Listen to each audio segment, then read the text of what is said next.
Passed down to you by Cuauhtémoc, eagle warrior of Tenochtitlan. An omen appeared above the forest, the shape of an ear of corn, but blazing like daybreak. It seemed to bleed fire, drop by drop, like a wound in the sky. I am a warrior, not a priest, and knew not what to make of such a sign. I consulted with the seers and magicians to see if another great war was coming. But they answered only in riddles.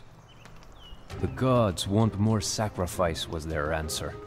That was always their answer. Much of our empire of rainforest and volcanoes has been conquered in the name of sacrifice. The magicians tell us that we must make a sacrifice every single day for the sun to continue to rise. It took the relay teams 2 full days to carry my message the 200 miles to our city of Tenochtitlan. After 2 more days, my uncle Montezuma, Emperor of the Aztecs, sent his reply. Montezuma's priest foretold that the god Quetzalcoatl might soon return from his long exile. How else to explain the omen? Montezuma ordered my warriors to increase their efforts to consolidate the rainforest between our land and those of our enemies. We must establish control over 4 shrines that are sacred to Quetzalcoatl, the feathered serpent. Because the Aztec Empire is mighty and constantly expands, we have made many enemies. We must defend these shrines from our enemies in order to prepare for Quetzalcoatl's eventual return.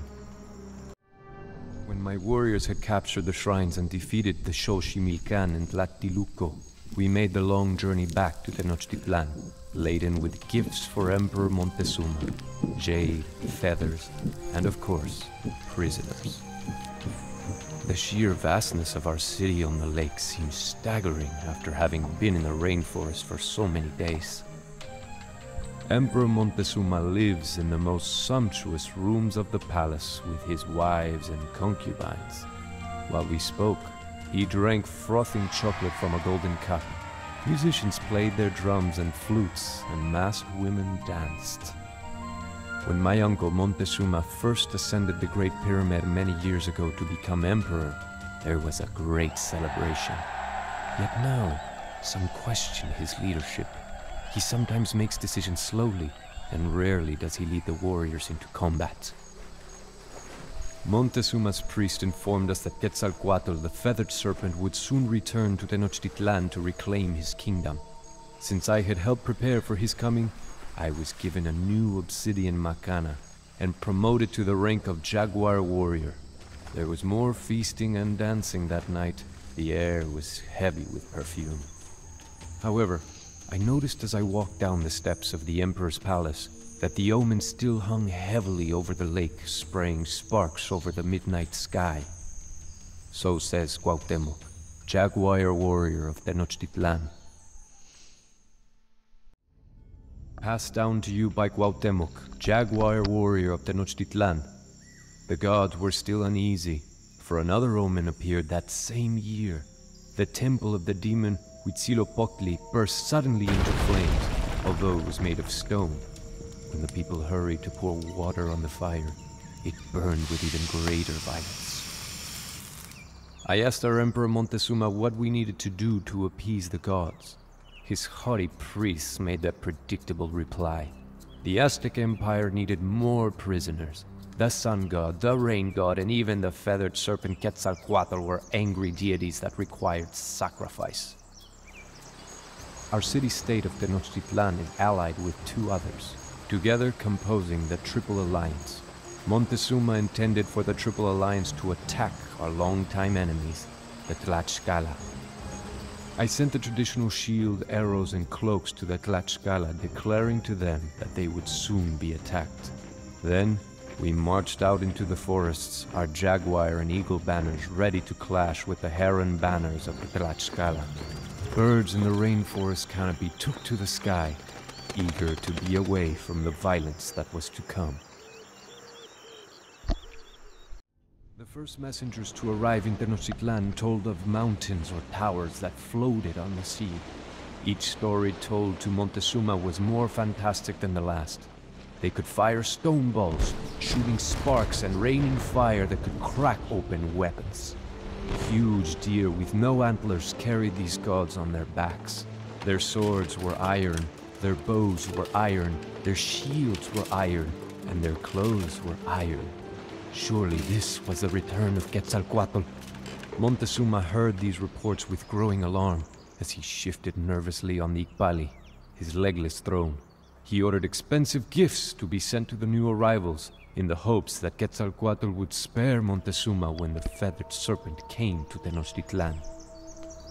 "He has come back," Montezuma whispered to me. "He seeks his place on the throne, for that is what he promised when he departed." I held my weapons tightly but said nothing. How could I challenge the word of our emperor? So says Cuauhtémoc, jaguar warrior of Tenochtitlan.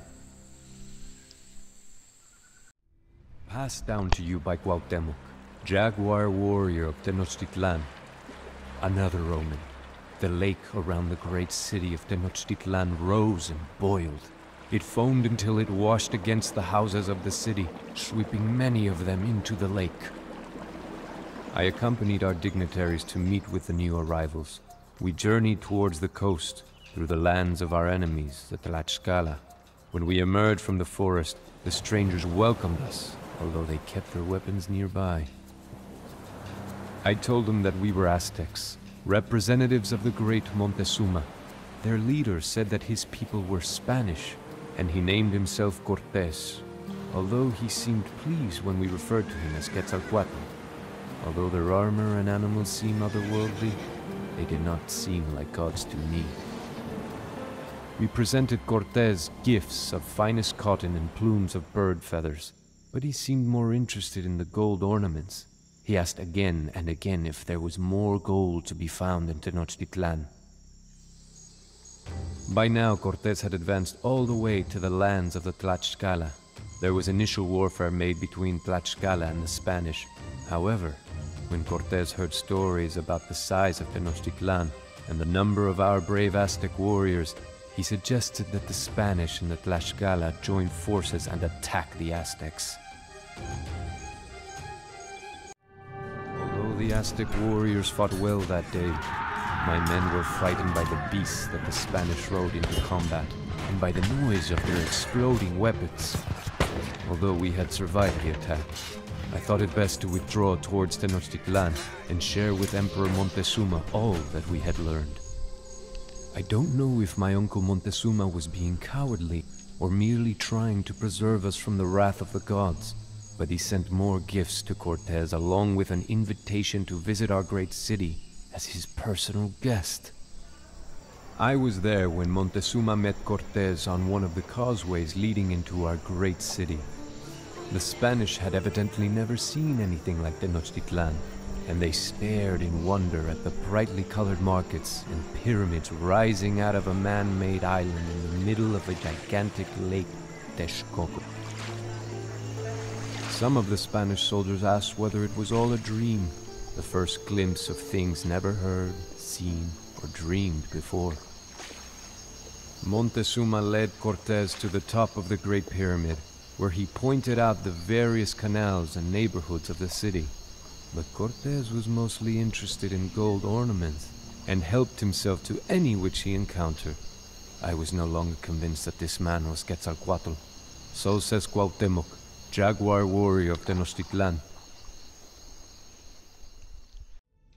Passed down to you by Cuauhtémoc, prisoner of Tenochtitlan. The next omen we did not see, but heard.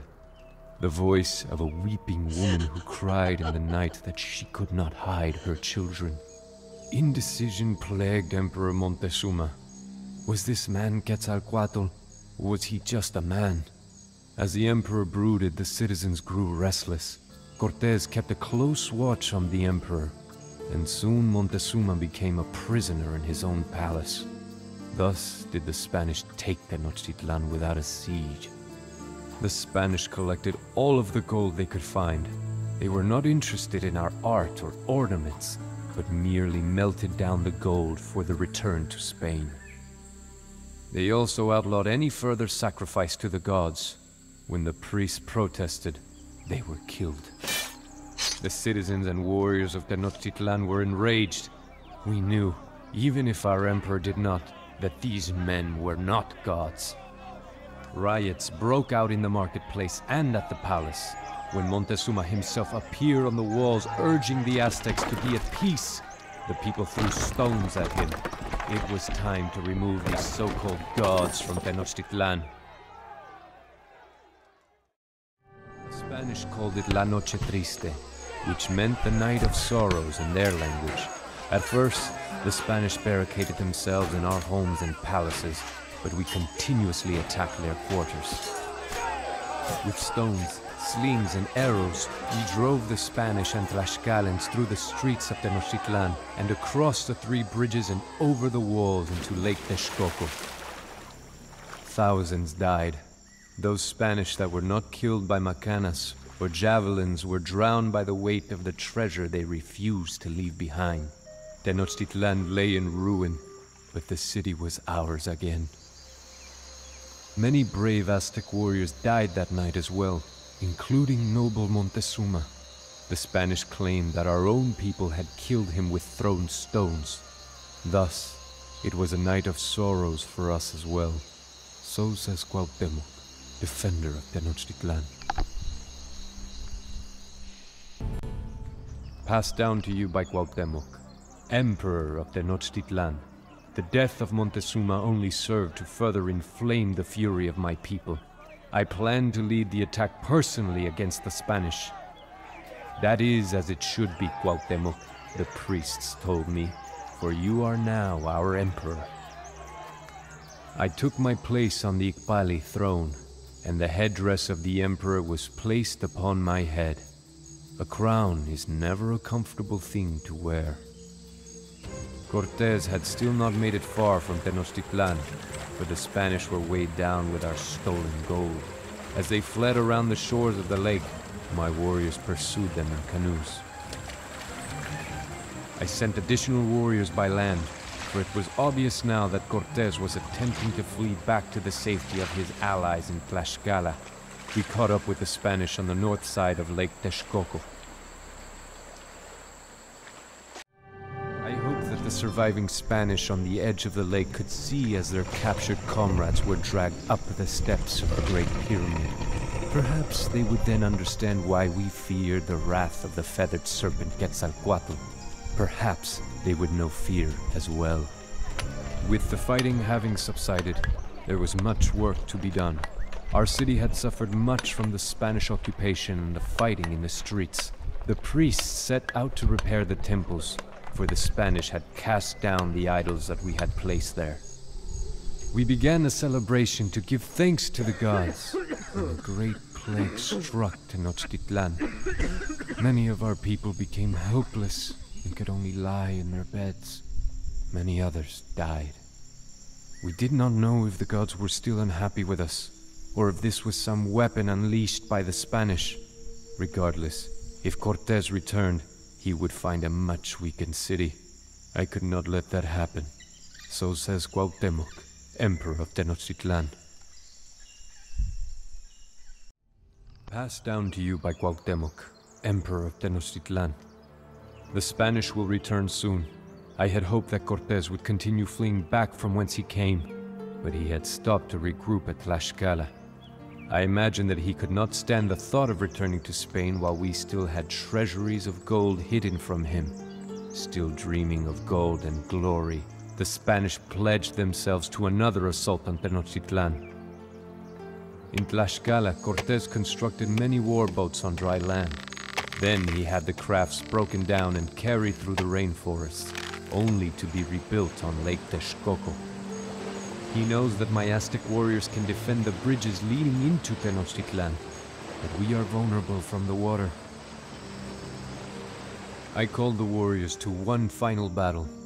The priests attempted to encourage the troops by calling upon the Aztecs to defend their ancient gods and their glorious city.